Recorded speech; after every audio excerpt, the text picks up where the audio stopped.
Hello everyone, আসসালামু আলাইকুম। Welcome back to my channel Shifa's kitchen. আমার আজকের রেসিপি হোটেল স্টাইলে বুটের ডাল। গরম ভাত, রুটি, পরোটা যে কোনো কিছুর সাথে এই ডালটি একদম জমে যাবে। তাহলে চলুন চলে যাওয়া যাক মূল প্রস্তুত প্রণালীতে। এখানে আমি 500 গ্রাম বুটের ডাল দিয়ে নিয়েছি। বুটের ডালটা আমি 30 মিনিট ভিজিয়ে রেখেছিলাম।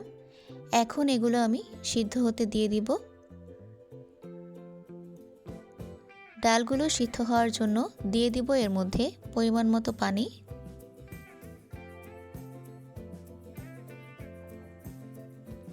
পানি দিয়ে আমি ডালটা ঢেকে রেখে দিব যতক্ষণ না ডালটা ফুটে উঠছে। এই পর্যায়ে ডালটা কিন্তু ফুটে উঠেছে। আমি ডালের উপর থেকে ফেনাগুলো ফেলে দিব, এতে করে ডালের কালারটা সুন্দর আসবে। চুলার আঁচটা মিডিয়াম হিটে থাকবে। আমি এখন ডালটা ঢেকে দিব যতক্ষণ না ডালটা 90% সিদ্ধ হচ্ছে। এ পর্যায়ে ঢাকনাটা খুলে দিব। দেখতেই পারছেন আমার ডালটা কিন্তু 90% সিদ্ধ হয়ে গিয়েছে। তারপর চলে যাব মূল রান্নায়। তার জন্য একটি প্যানে দিয়ে দিব তেল হাফ কাপের মতো। তারপর তেলের মধ্যে দিয়ে দিব একটি তেজপাতা মাঝখান থেকে কেটে। তারপর দিব মুখ ফাটানো এলাচ 4টি। এরপর দিয়ে দিব লবঙ্গ 3টি। তারপর আমি দিব আস্ত গোলমরিচ 4 থেকে 5টি। তারপরে দিব দারচিনি 2 টুকরা। এরপর দিয়ে দিব আস্ত জিরা 1 চা চামচ। জিরাটা দিয়ে আমি এটা হালকা ভেজে নিব। ভাজা হয়ে গেলে এই পর্যায়ে দিয়ে দিব পেঁয়াজ কুচি হাফ কাপ। পেঁয়াজ কুচিটা দিয়ে আমি ভালো করে নেড়েচেড়ে হালকা ভেজে নিব।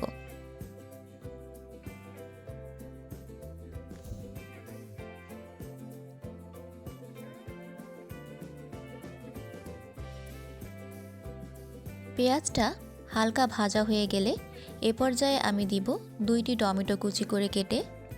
টমেটো কুচিটা দিয়ে এটা নেড়ে চেড়ে ভালো করে ভেজে নেব।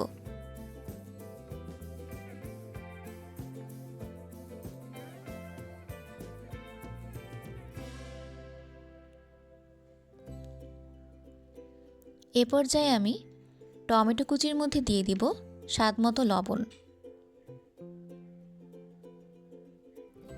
লবণটা দিয়ে আমি আবারও ভালো করে নেড়ে চেড়ে নেব। টমেটোটা হালকা ভাজা হয়ে এলে আমি এর মধ্যে অ্যাড করে দিব আদা রসুনের পেস্ট 1 টেবিল চামচ। আদা রসুনের পেস্টটা দিয়ে এটার কাঁচা গন্ধটা দূর না হওয়া পর্যন্ত ভালো করে ভেজে নেব।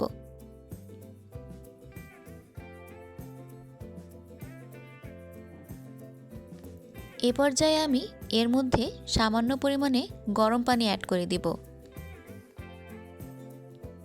তারপর আমি সব গুঁড়া মশলা দিয়ে দিব।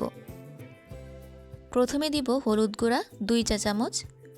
তারপর দিব মরিচ গুঁড়া 1.5 চা চামচ। ঝালটা আপনারা আপনাদের স্বাদ অনুযায়ী দিয়ে দিবেন। তারপর দিয়ে দিব ধনে গুঁড়া 1 টেবিল চামচ। সবশেষে আমি দিয়ে দিব জিরা গুঁড়া 1 টেবিল চামচ। মশলাগুলো দিয়ে আমি এটা নেড়েচেড়ে ভালো করে কষিয়ে নিব। মশলাটি আমি 5 থেকে 7 মিনিটের মতো কষিয়ে নিব। আমি এ পর্যায়ে মশলাটিকে 5 থেকে 7 মিনিটের মতো কষিয়ে নিয়েছি। দেখতেই পারছেন মশলা থেকে তেলটা আলাদা হয়ে গিয়েছে, তেল উপরে ভেসে উঠেছে।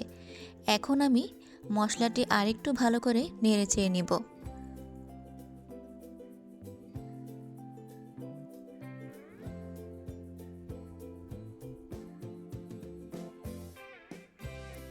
এ পর্যায়ে আমি এর মধ্যে আগে থেকে সিদ্ধ করে রাখা বুটের ডালটা দিয়ে দিব।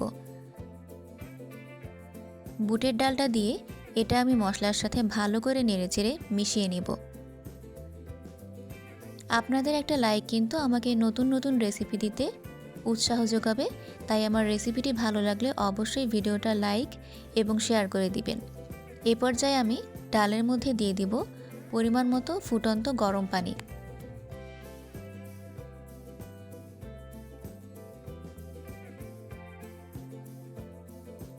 তারপর ডালটা হালকা নেড়েচেড়ে আমি ঢাকনা দিয়ে ঢেকে দিব ডালটা ফুটে ওঠা পর্যন্ত।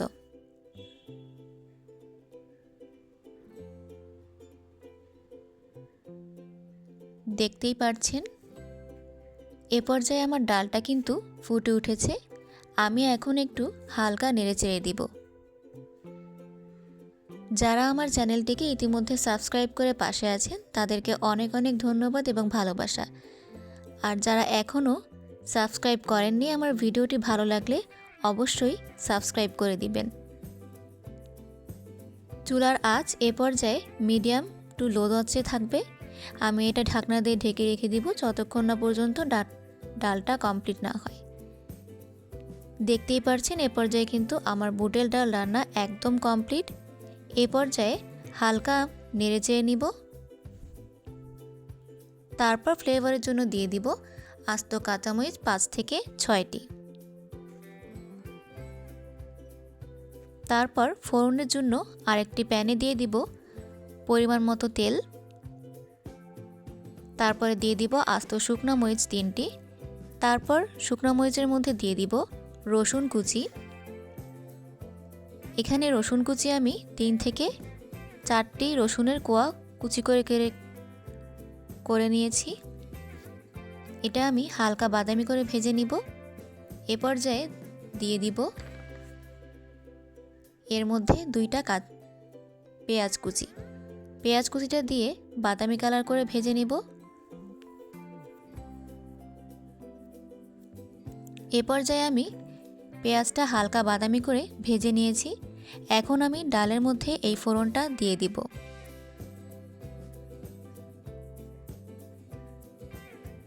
ফোড়নটা দিয়ে ডালের উপর থেকে এক্সট্রা ফ্লেভারের জন্য দিয়ে দিব গরম মশলার গুঁড়া 1/2 চা চামচ।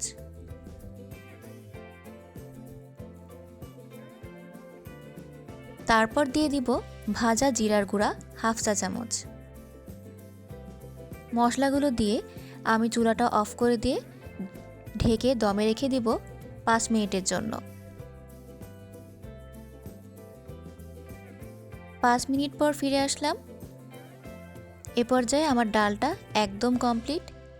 দেখতেই পারছেন দেখতে কিন্তু অনেক লোভনীয় হয়েছে। ডালের ঘনত্বটাও একদম পারফেক্ট। আপনারা একবার হলেও কিন্তু এই ডালটা এভাবে ট্রাই করে দেখবেন, খেতে কিন্তু ভীষণ মজা হয়। আমার এই লোভনীয় বুটের ডালের রেসিপিটি যদি আপনাদের কাছে ভালো লেগে থাকে তাহলে অবশ্যই আমার ভিডিওটি শেয়ার করে দিবেন এবং আমার চ্যানেলটিকে সাবস্ক্রাইব করে আমার পাশেই থাকবেন। ধন্যবাদ।